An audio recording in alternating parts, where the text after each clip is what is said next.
Shalom kekasih Tuhan, kembali dalam renungan Light of Revival.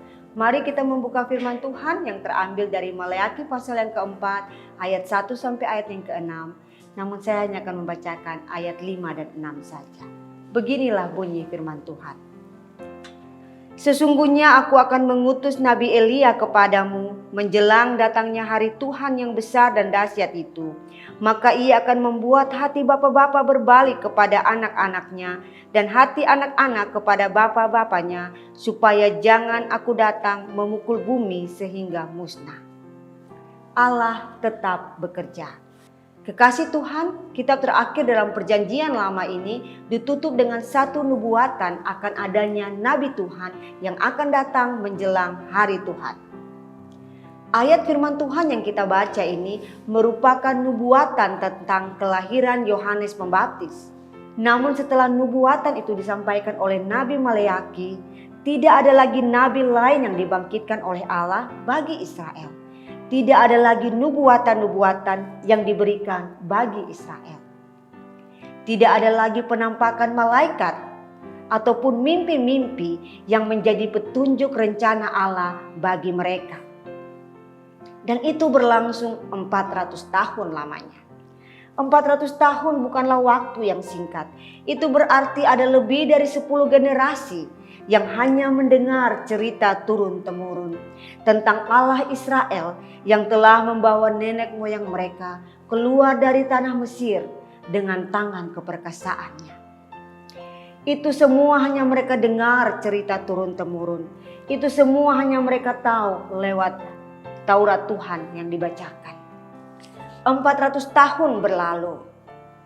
Seolah-olah Allah berdiam diri membiarkan umatnya berjalan sendiri. Seolah-olah Allah berdiam diri dan berhenti bekerja. Tetapi 400 tahun berlalu dan dalam kesenyapan dan kediam-diamannya pun Allah tetap bekerja.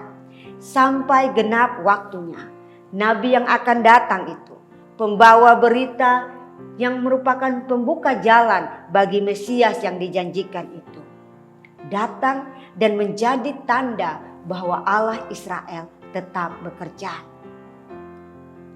Pemberitahuan malaikat Gabriel kepada Sakaria bukan hanya menyampaikan bahwa doa permohonan mereka akan seorang anak sudah Tuhan dengar, tetapi juga kerinduan mereka akan Mesias sudah Tuhan dengar. Kekasih Tuhan, dari kisah ini ada 2 pelajaran rohani bagi kita. Yang pertama, Allah tetap bekerja saat Dia terlihat membisu.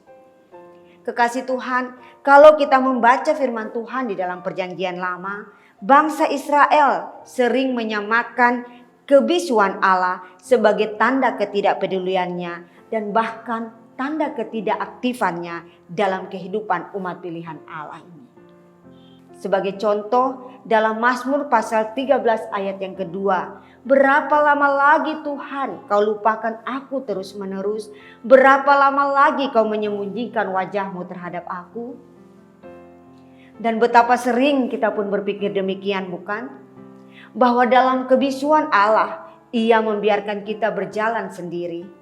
Ia tidak peduli kepada kita.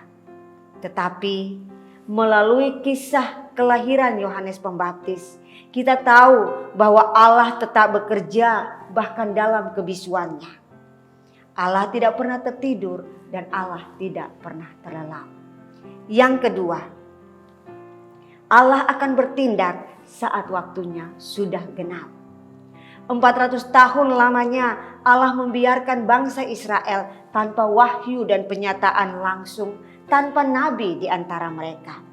Tetapi setelah genap waktunya, Ia mengutus malaikat kepada Sakaria bahwa janji nubuatan dalam kitab Maleakhi itu akan digenapi melalui kelahiran anaknya. Ketika sudah genap waktunya, kekasih Tuhan, seringkali kita mau dan mengharapkan Tuhan bertindak sesuai waktu kita. Mari belajar dari kisah kelahiran Yohanes Pembaptis untuk menantikan Tuhan bekerja sesuai waktu dan rencananya, karena itulah yang terbaik. Amin. Mari kita berdoa. Bapa yang kami sembah di dalam nama Tuhan kami Yesus Kristus, kiranya dalam segala persiapan kami menyambut Natal di tahun ini ya Tuhan, kami tetap berpengharapan kepadamu bahwa Tuhan Engkau sedang merendah segala sesuatu dan tepat pada waktunya untuk kebaikan kami. Engkau akan menyatakan maksud dan rencanamu sebagaimana yang Tuhan nyatakan bagi bangsa Israel. Tolonglah kami ya Tuhan, berkatilah kami ya Tuhan, dan juga berkatilah semua orang-orang yang kami kasihi dalam seluruh aktivitas kerja dan pelayanan kami sepanjang hari ini. Di dalam nama Tuhan kami Yesus Kristus, kami berdoa kepada Bapa di surga. Amin. Kekasih Tuhan, selamat menjalani hari dalam berkat Tuhan, dan mari jadikan firman Tuhan sebagai pelita dan terang di dalam kehidupan kita. Shalom.